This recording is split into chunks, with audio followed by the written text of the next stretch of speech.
قوموں کے اندر افتراق پیدا ہو جائے وہ بھی ایک طرف سے عذاب ہی ہوتا ہے. ان کی جو وحدت ہے اس کو پارا پارا کر دیا جائے. سیلف اکاؤنٹیبلٹی، اگر سیلف اکاؤنٹیبلٹی آ جائے، خود احتسابی آ جائے تو پھر کیا ہو جائے گا؟ پھر ساری قوم کا احتساب مکمل ہو جائے گا. ڈاکٹر صاحب میرا تیسرا سوال یہ ہے کہ ہماری قوم جو ہے، ہم دیکھتے ہیں کہ ایک طبقہ جو ہے وہ اس طرح ذمہ دار بھی نہیں ہے، ملاوٹ بھی کرتا ہے، ایماندار بھی نہیں ہے.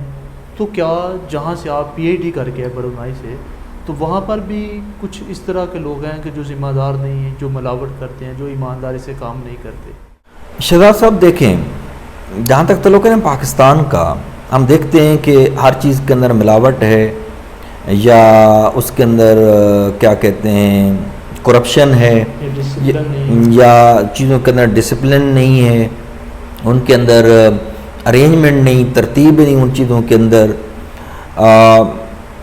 تو میں یہ کہوں گا کہ یہ من حیث القوم ہمیں ان چیزوں کو سوچنا چاہیے، ایک انڈیویجول کی بات نہیں ہوتی. اس کی وجہ یہ ہے، میں آپ کو بتاؤں، اگر آپ تاریخ کو اٹھا لیں، اسلامی تاریخ کو اٹھا لیں، قرآن مجید کی تعلیمات کو دیکھ لیں، تو قرآن مجید میں ایک جو سب سے امپورٹنٹ بات میں آپ کو بتا رہا ہوں وہ یہ ہے کہ قوموں کے اوپر جو عذاب ہوتا ہے نا، یہ نہیں ہے جس طریقے سے پہلے قوموں کے اوپر عذاب آ جاتا تھا.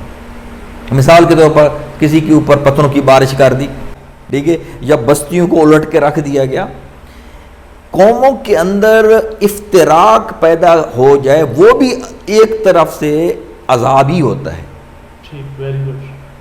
اگر قوموں کے اندر افتراق آ جائے، قوموں کے اندر انتشار آ جائے، ٹھیک، ان کے اندر جو کلیکٹیوزم ہے وہ ختم ہو جائے، ان کے اندر یونٹی ختم ہو جائے، ان کے اندر ڈسپلن ختم ہو جائے، تو یہ ساری چیزیں جو ہیں یہ ایک قسم کا کیا ہوتا ہے، انڈائریکٹ اللہ کی طرف سے. ویسے تو قرآن مجید اور نبی کریم صلی اللہ علیہ وسلم کی حدیث مبارک میں یہ ذکر ہے کہ اس قوم کے اوپر، مسلمانوں کے اوپر عذاب نہیں آئے گا، لیکن وہ عذاب کس صورت میں نہیں آئے گا؟ وہ اس صورت میں نہیں آئے گا، لیکن جو دوسری صورت ہے وہ قائم ہے کہ قوموں کو، مسلمانوں کے دل کیا کر دیا، ان کے اندر انتشار پیدا کر دیا جائے، ان کی جو وحدت ہے اس کو پارا پارا کر دیا جائے، اس کو ختم کر کے رکھ دیا جائے.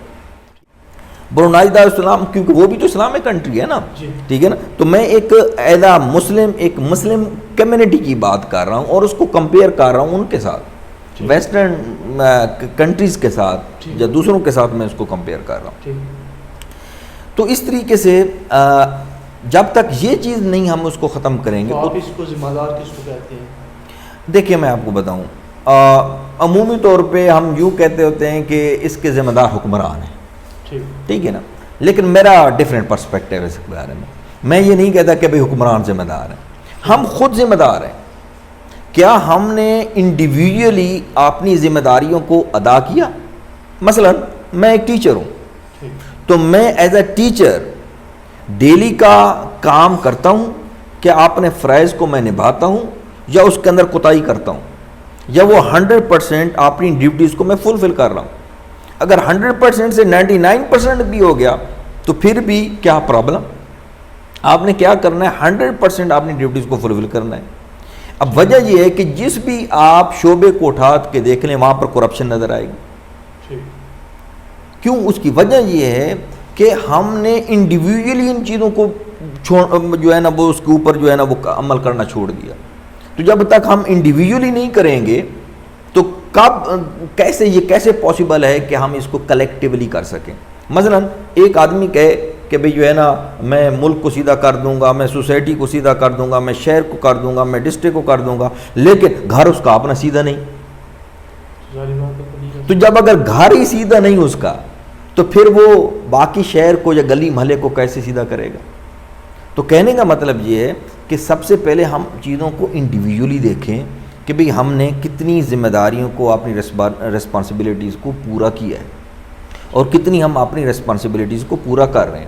تو اگر یہ چیز ہمارے اندر احساس آ جائے، یعنی کہ کیا کہتے ہیں سیلف اکاؤنٹیبلٹی، اگر سیلف اکاؤنٹیبلٹی آ جائے، خود احتسابی آ جائے، تو پھر کیا ہو جائے گا؟ پھر ساری قوم کا احتساب مکمل ہو جائے گا.